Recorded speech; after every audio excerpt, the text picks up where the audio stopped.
नमस्कार मंडळी, आज आपण सार्थ श्रीमद दासबोध दशक 18 त्यातील समास 10चे वाचन करणार आहोत, ज्याचे की शीर्षक आहे श्रोता अवलक्षण निरूपण.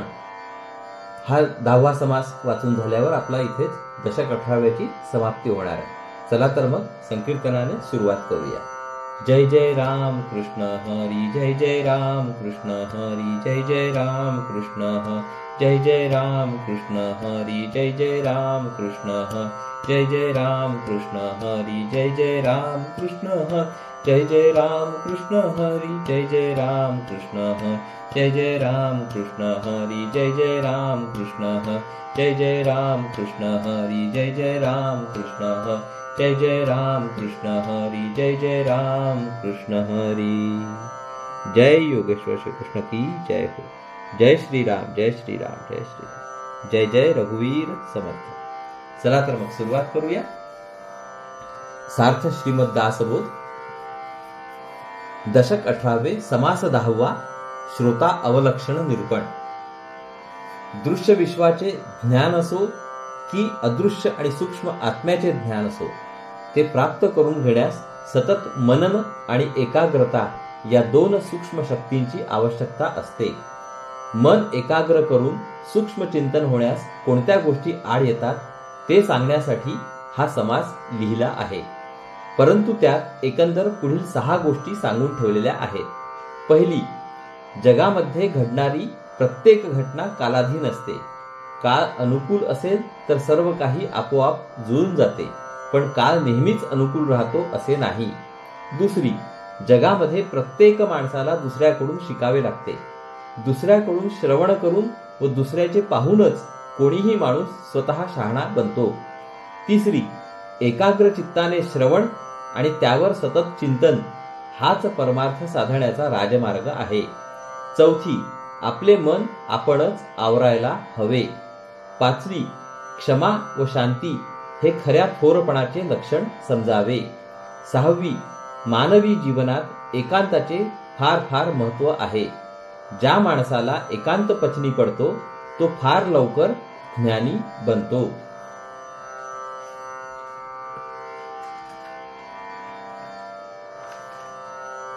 चला तर मग आता ओवी वाचनाला सुरुवात करूया. सार्थ श्रीमद दासबोध दशक 18 समास 10वा श्रोता अवलक्षण निरूपण. श्रीराम, जय जय रघुवीर समर्थ. निश्चयामध्ये चंचल निर्माण झाले, त्याचबरोबर काळ निर्माण झाला. म्हणून जेवढे काही दृश्य आहे ते सारे कालानुसारी असते. काल अनुकूल तरी असतो किंवा प्रतिकूल तरी होतो. तो नेहमीच अनुकूल नसतो, तसा नेहमीच प्रतिकूल नसतो. तो अनुकूल असेल तर सर्व काही आपोआप जुळत जाते. म्हणून शहाणी माणसे प्रयत्न करीत राहतात व यश येण्यासाठी अनुकूल कालाची वाट पाहतात. कोणी एका कार्याचा साक्षेप, काही तरी घडे विक्षेप, काळ साहे ते आपे आप होत जाते. आपण एखादे कार्य सिद्ध करण्यासाठी उद्योग आरंभला तर काहीतरी विघ्न येते, पण काळाचे सहाय्य असेल तर ते कार्य आपोआप होत जाते. कार्यभाग होत चालिला, तेणे प्राणी शोक झाला, विचारही सुचो लागला दिवसे दिवस.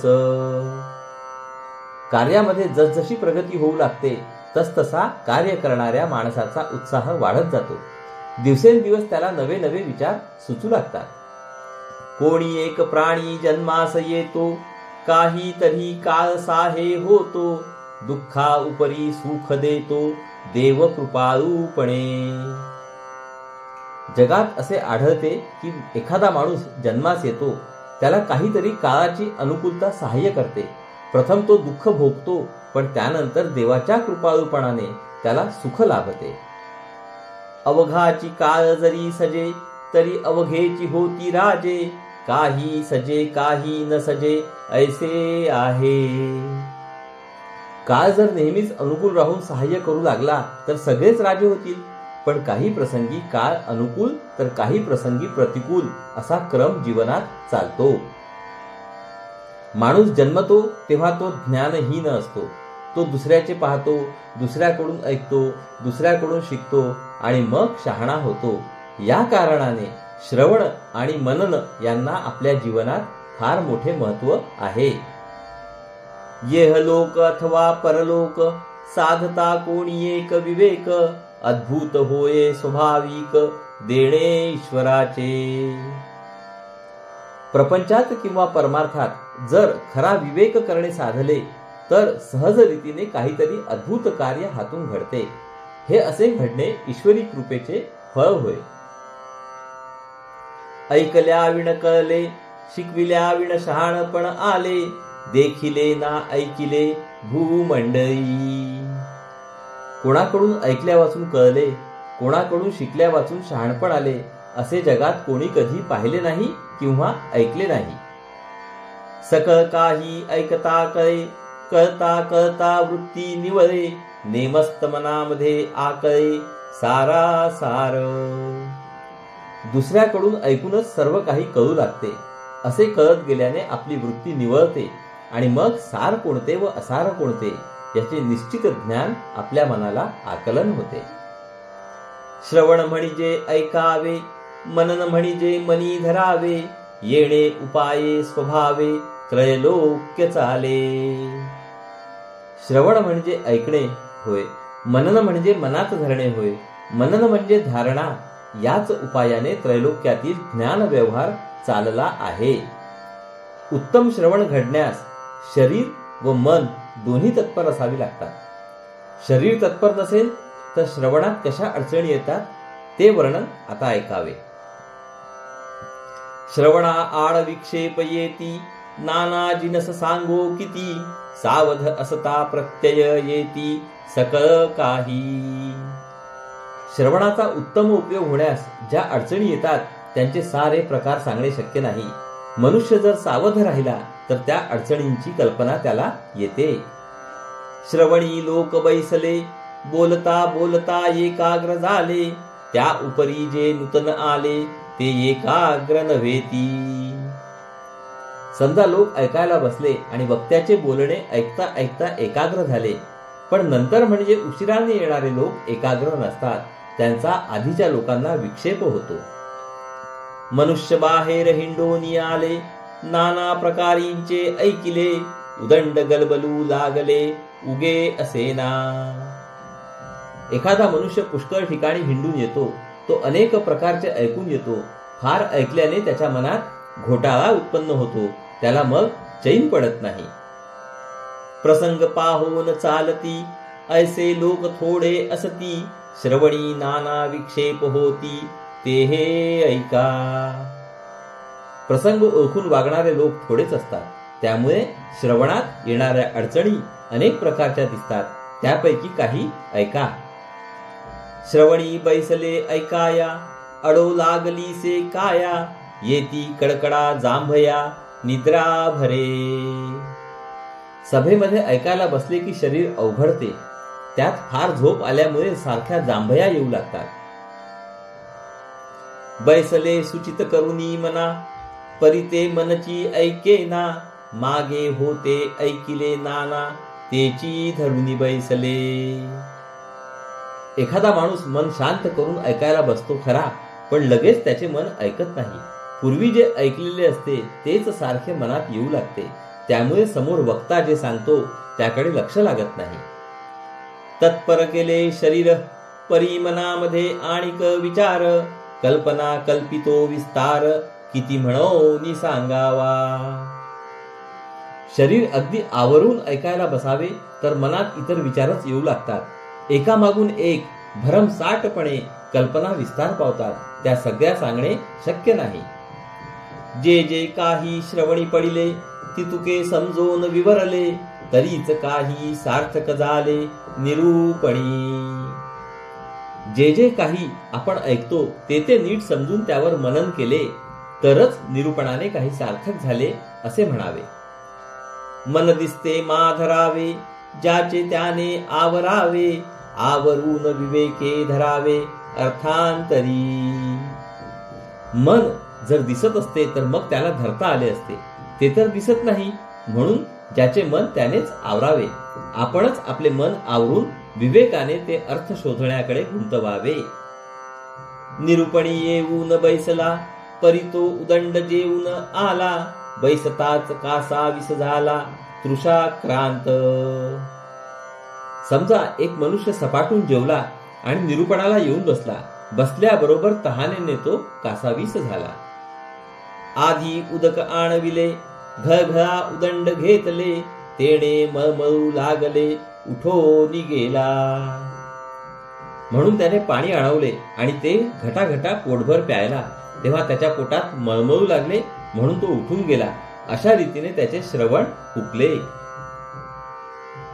करपट ढेकर उचक्या देती, वारा सरता मोठी फजिती, क्षणाक्षणा उठोनी जाती, लघु शंकेसी. एखाद्याला सारखे करपट ढेकर येतात, एखादा सारख्या उचक्या देतो, एखाद्याचा वारा सरला तर मोठीच फजिती होते, एखाद्याला क्षणोक्षणी लघुशंकेसाठी उठून जावे लागते. या सर्वांचे श्रवण नीट होत नाही. दिशेने कासा विस केला, आवघेंची सांडून धाविला, निरूपण प्रसंगी निघोनी गेला, अखंड ऐसा. एखाद्याला मध्येच शौचास लागते, त्यामुळे तो अति अस्वस्थ होतो. मग सगळे सोडून तो धावत जातो. अशा प्रकारे काही ना काही निमित्ताने निरूपणाच्या वेळी सदा माणूस गैरहजर राहतो. दृष्टांती काही अपूर्व आले, अंतःकरण तेथेंची राहिले, कोठवरी काये वाचिले, काही कळना.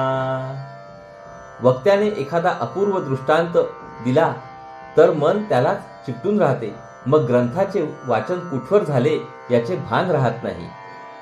निरूपणी येऊन बैसला, तो विंचुवे फणकाविला, कैचे निरूपण झाला, कासावीस.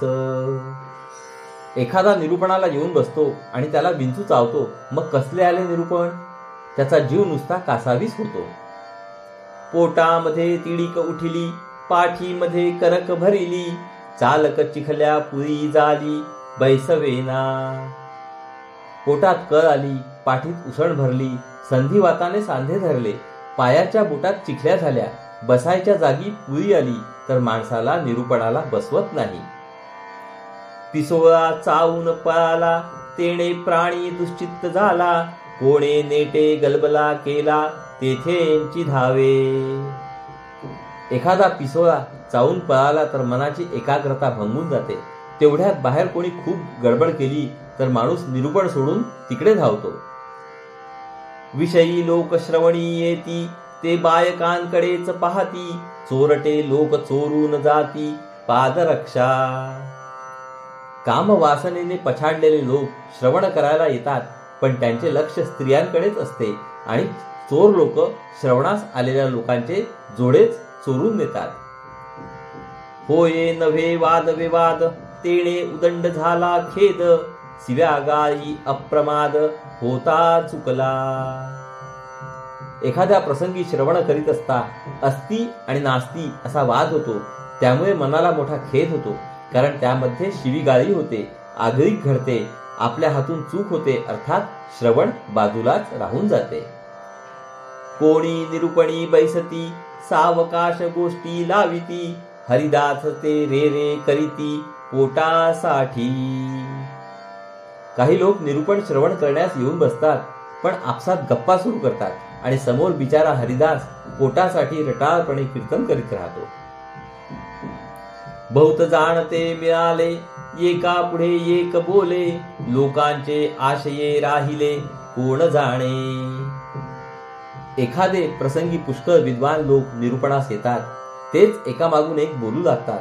इतर श्रोत्यांना काय हवे इकडे कोणीच लक्ष देत नाही. माझे होये तुझे नव्हे, ऐसी अखंड जयास सवे, न्याये नीती सांडून धावे, अन्यायाकडे. माझेच म्हणणे खरे, तुझे म्हणणे खरे नाही, असा हेका धरण्याची सतत सवय काही लोकांना असते. अशी माणसे न्याय नीती सोडून अन्यायाकडे धाव घेतात. आपल्या थोरपणासाठी अचा वाचा तोंड पीटी, न्याय नाही ते सेवटी, परम अन्यायी. आपल्याला मोठेपणा यावा यासाठी काही माणसे आचा वाचा बोलत सुटतात. त्यांचे बोलणे काही न्यायाचे नसते, अखेर ते अगदी अन्यायाचे ठरते. एकेकडे अभिमान उठे, दुसरेकडे उदंड पेटे, ऐसे श्रोते खरे खोटे कोण जाणे. एक जण गर्वाने बोलत सुटतो तर दुसरा भयंकर संतापतो. अशा प्रकारच्या श्रोत्यांमध्ये खरा कोण व खोटा कोण हे सांगणे कठीण आहे. जो खरा शहाणा वक्ता असतो तो स्वतःकडे अजाणतेपणा घेऊनच बोलायला आरंभ करतो. कोणी त्याचा अपमान केला तरी तो शांतपणे अपमान गिळतो. हे थोरपणाचे चिन्ह आहे. लोकांचे गिळून आपण त्यांना सन्मार्गाला लावणे हे खरे समर्थांचे लक्षण समजावे. म्हणून जाणते विचक्षण ते आधीच धरिती नेणपण, मूर्ख टोणपा आपण काहीच नाही. म्हणून जे खरे जाणते व शहाणे असतात ते प्रथमच स्वतःकडे नेणतेपणा घेतात. आपण मूर्ख आहोत, अज्ञानी आहोत, आपण कोणीच नाही अशी भूमिका ते घेतात. आपणाहून देव थोर ऐसा जयास कळला विचार, सकळ काही जगदांतर तेही राखावे. आपल्याहून देव थोर आहे हा विचार त्याला खऱ्या अर्थाने समजला. तो सगळ्या लोकांचे अंतःकरण सांभाळतो. जनी जनार्दन आहे अशी त्याची खात्री असल्याने तो समुदायाचे अंतःकरण दुखवीत नाही. सभेमध्ये कहो झाला शब्द येतो जाण त्याला, अंतरे राखो नाही सिकला कैसा योगी. सभेमध्ये जर भांडण निर्माण झाले तर त्याचा दोष जाणत्याकडे जातो. तो लोकांचे अंतःकरण सांभाळू शकत नाही. तो योगी म्हणवून घेण्यास योग्य नाही. वैर करिता वैरची वाढे, आपणास दुःख भोगणे घडे, म्हणून शहाण्याचे कुकडे कळो आले. वैर केल्याने वैर वाढते व आपल्याला दुःख भोगावे लागते. यावरून शहाणपणाचे रहस्य ध्यानात येईल. अखंड आपणा सांभाळिती, क्षुल्लकपण येऊ नेदिती, थोर लोकास क्षमा शांती अगत्य करणे. जो खरा थोर असतो तो नेहमी आपला थोरपणा सांभाळून वागतो. आपल्याकडे हीनपणा तो येऊ देत नाही. थोर लोकांच्या वागण्यात क्षमा व शांती हे गुण अति अवश्य असतात. अवगुणापासी बैसला गुणी, आवगुण करतो तत्क्षणी, विवेकी पुरुषाची करणी विवेके होते. अवगुणी माणसाच्या संगतीला गुणवान माणूस राहिला तर त्याला अवगुण ताबडतोब ध्यानात येतात. जो विवेकी बनतो त्याच्या हातून विवेकी पुरुषासारखेच वर्तन घडते. उपाये पर्याये दीर्घ प्रयत्न, विवेक बळे नाना यत्न, करील तयाचे महिमान तोची जाणे. लोकसंग्रह करण्याचे उपाय, त्याचे पर्याय, दीर्घ प्रयत्न, विवेकाच्या बळावर अनेक प्रकारचे यत्न करणे, जो जाणतो त्याचा मोठेपणा सामान्यांना कळणे कठीण असते. त्याचा तोच जाणतो. दुर्जनी वेव धरून घेतला, बाष्क लोकी घसरिला, विवेकापासून चेवला विवेकी कैसा. ज्याच्या भोवती दुर्जन आहेत, जो स्वैर लोकांच्या नादी लागून घसरला आहे, जो विवेकापासून भ्रष्ट झाला आहे, अशा माणसाला विवेकी म्हणता येणार नाही.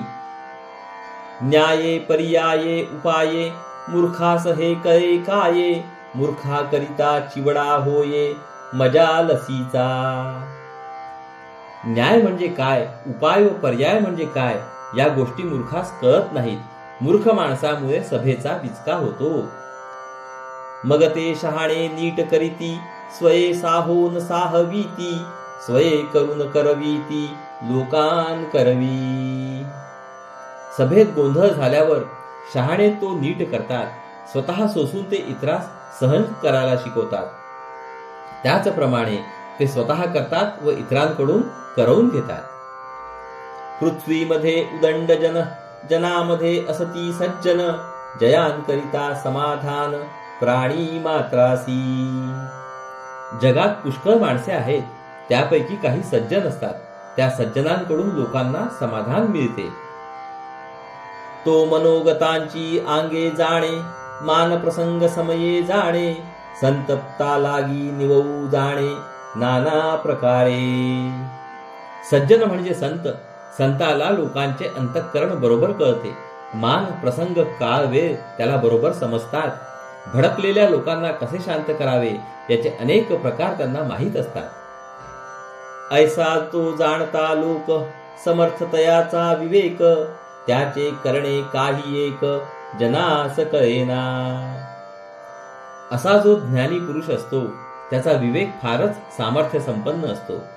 त्याचे कार्य करणे लोकांना आकलन होत नाही.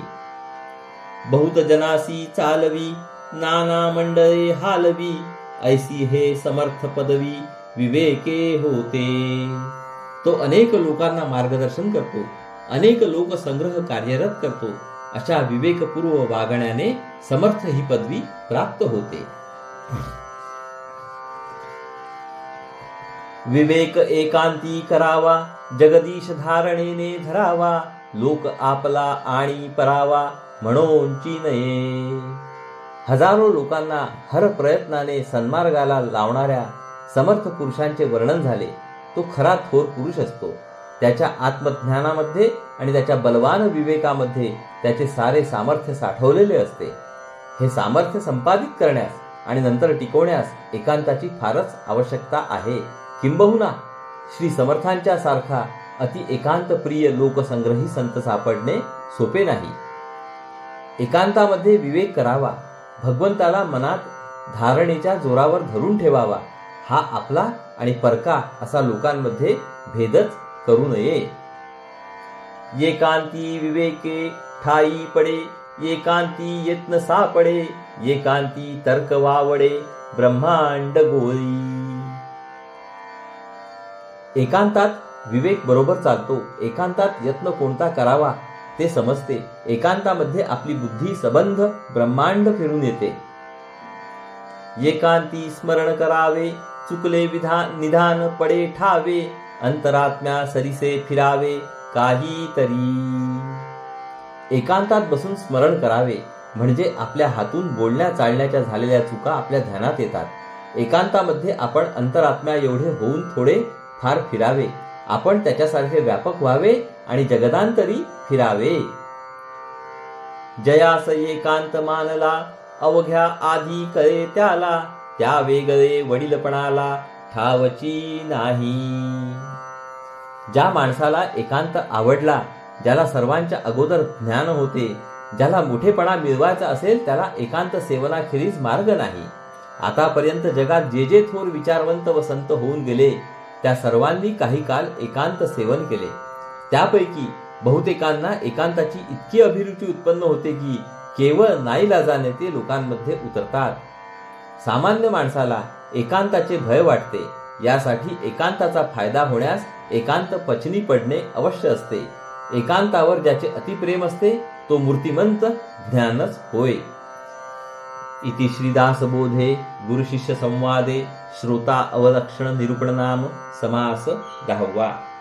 तर श्रोते हो, अशा रीतीने आपले येथे दशक 18व्या मधील 10व्या समासाचे वाचन पूर्ण झाले आहे आणि येथे आपले दशक 18व्याचे वाचन सुद्धा पूर्ण झाले आहे. हरिओम तत्सत, हरिओम तत्सत, हरिओम तत्सत. हरे कृष्ण कृष्ण कृष्ण हरे हरे, हरे राम राम राम हरे हरे, हरे कृष्ण कृष्ण कृष्ण हरे हरे, हरे राम राम राम हरे हरे, हरे कृष्ण कृष्ण कृष्ण हरे हरे, हरे राम राम राम हरे हरे, हरे कृष्ण कृष्ण कृष्ण हरे हरे, हरे राम राम राम हरे हरे, हरे कृष्ण कृष्ण कृष्ण हरे हरे, हरे राम राम राम हरे हरे, हरे कृष्ण कृष्ण कृष्ण हरे हरे, हरे राम राम राम हरे हरे, हरे कृष्ण कृष्ण कृष्ण हरे हरे, हरे राम राम राम हरे हरे, हरे कृष्ण कृष्ण कृष्ण हरे हरे, हरे राम राम राम हरे हरे, हरे कृष्ण कृष्ण कृष्ण हरे हरे, हरे राम राम राम हरे हरे, हरे कृष्ण कृष्ण कृष्ण हरे हरे, हरे राम राम राम हरे हरे, हरे कृष्ण कृष्ण कृष्ण हरे हरे, हरे राम राम राम हरे हरे. जय योगेश्वर श्री कृष्ण की जय हो. जय श्रीराम, जय श्रीराम, जय श्रीराम. जय जय रघुवीर समर्थ. चला तर मंडळी, पुढील भागात म्हणजेच दशक 19व्यात भेटू. तोपर्यंत नमस्कार. हरिओम हरिओम हरिओम हरिओम.